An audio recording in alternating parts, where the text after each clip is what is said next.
La situación del estrés muchas veces deriva en el ataque de pánico, una situación cada vez más frecuente, un problema moderno. Se lo vamos a consultar a la licenciada Mariela Caraballo, nuestra columnista. ¿Cómo le va, Mariela? Buenas tardes. Muy bien. Hola, Mariela. ¿Es un mal de estos tiempos o siempre estuvo y ahora nos damos cuenta? Ha aumentado la consulta por ataques de pánico. Así que es un síntoma, como decía la semana pasada, bastante de la época. Y lo curioso es que ahora se está dando más en niños también, ¿no? Pero bueno, la franja etaria que más vemos esta sintomatología es en adolescentes y adultos. El estrés es una de las tantas causas que podría ser del ataque de pánico. Lo que caracteriza el ataque de pánico es toda la sintomatología física. Dentro de lo emocional o la sintomatología psicológica sería el miedo que es el miedo a la muerte. Y de lo físico es esta sensación de falta de aire, palpitaciones, ahogo, es una sensación de muerte. La persona cree que está pasando por un paro cardíaco, que va a tener un paro cardíaco. Esto, ¿cómo medir entre lo real y la sensación? ¿Cómo es que se logra? Porque siempre esa situación de encontrarse al límite de algo, lo que provoca es que cada vez estamos más al límite, de sentirnos más encerrados, asfixiados en ese problema, ¿no? Sí, bastó que pasara una vez para que empiece el temor a que vuelva a pasar, ¿no? Entonces la persona empieza como a alejarse de esos lugares que le pasó, qué sé yo, el ascensor, o suele pasar cuando está en la fila de un banco, o cuando está adentro de un colectivo, en lugares cerrados. Entonces, una vez que le pasa, cada vez que va a atravesar por esa situación, empieza con toda la sintomatología.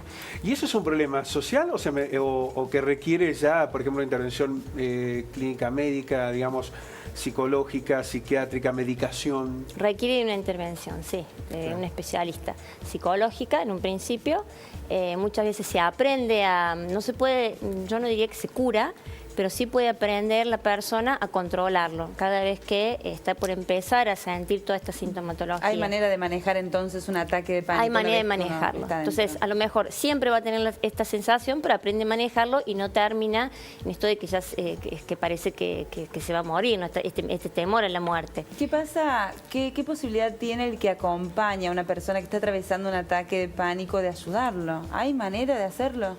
La persona el ámbito, el que digamos. acompaña, puede ayudar al que está atravesando un ataque de pánico. Uno identifica que el otro está viviendo una situación de ataque de pánico. ¿Qué se puede hacer por esa persona? Si está en conocimiento de que tiene un ataque de pánico, porque al principio se va por todos los médicos, ¿no? Para hacerse estudios, porque pareciera que fuera un problema cardíaco, hasta que se diagnostica. Entonces, toda la familia tendría que informarse o informarle el profesional de qué se trata y las formas de ayudar, que puede ser primero mostrarle que lo que le está pasando es solamente emocional y que no va a morir de eso, ¿no? Entonces, una vez que la persona conoce que no se va a morir por un ataque de pánico, que no es un paro cardíaco, entonces eso ya lo tranquiliza y puede empezar estas técnicas de relajación o de ser consciente de los síntomas. ¿Siempre es la sensación de un paro cardíaco o hay otros síntomas que nos acercan a la muerte, que dan la impresión de que estamos cerca de la muerte? Asfixia, por ejemplo. Asfixia, sí, asfixias, mareos, sí. Ahora, ¿puede derivar eso que al principio es una sensación, o en una baja de defensa o en una complicación que termina a lo mejor provocando una afección real, esta continuidad del problema? Porque uno advierte en las personas que han tenido ataques de pánico que llega una instancia de mucha desesperación, que eso termina impactando en el cuerpo, que no es solamente una cuestión mental, ¿no? Sí, los casos que yo he conocido no termina afectando el cuerpo, porque no termina siendo una afección psicosomática. A veces sí hay que derivarlo a psiquiatra, el médico psiquiatra, para que pueda darle alguna medicación. Cuando son muy seguidos, cuando son 2 o 3 veces al día, los ataques de pánico, una vez por día, que ya no se puede manejar. Entonces, cuando vemos que la persona se ha aislado demasiado porque estudia o en el trabajo o le imposibilita salir, llevar a cabo las actividades cotidianas, entonces a veces es recomendable que tome algún tipo de medicación. Si llega al ataque de pánico por una situación de estrés, muchas veces puede haber una situación abrupta. Digo, por ejemplo, no sé, la muerte de un familiar que en algún momento provoque esa situación de desborde en la persona que puede terminar. ¿Pueden ser muchas las causas? Pueden ser muchas las causas. En psicología es muy difícil determinar la causa, ¿no? Digo que una misma situación en una persona puede provocar ataque de pánico y la misma situación en otra no. Pero sí, puede ser una situación muy traumática, puede ser acumulación de estrés. Cuando la persona, la semana pasada hablamos del estrés, las personas no logran identificar que están atravesando por situaciones de estrés, entonces una alarma sería, porque el cuerpo da alarmas, una de las alarmas puede ser el ataque de pánico.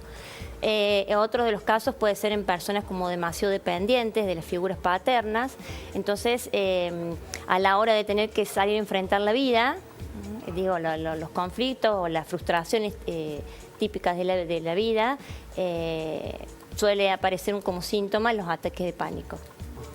Una situación que ante los primeros síntomas, la percepción, bueno, uno presume ir al médico clínico general y allí el médico tiene las herramientas para decir, sí, este no es un problema cardíaco, sino que es una cuestión psicológica que debe ser asistida por un profesional, sí, algún licenciado en psicología, ¿no? Yo siempre recomiendo que primero se haga la consulta al médico, se descarte de que no haya nada físico, porque puede que sea algo físico y se lo diagnostique como algo al revés, ¿no? Como ataques de pánico.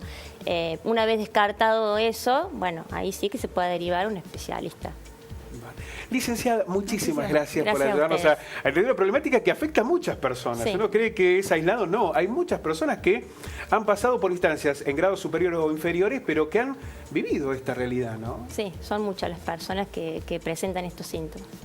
Muchísimas gracias. Gracias a ustedes. Gracias por venir.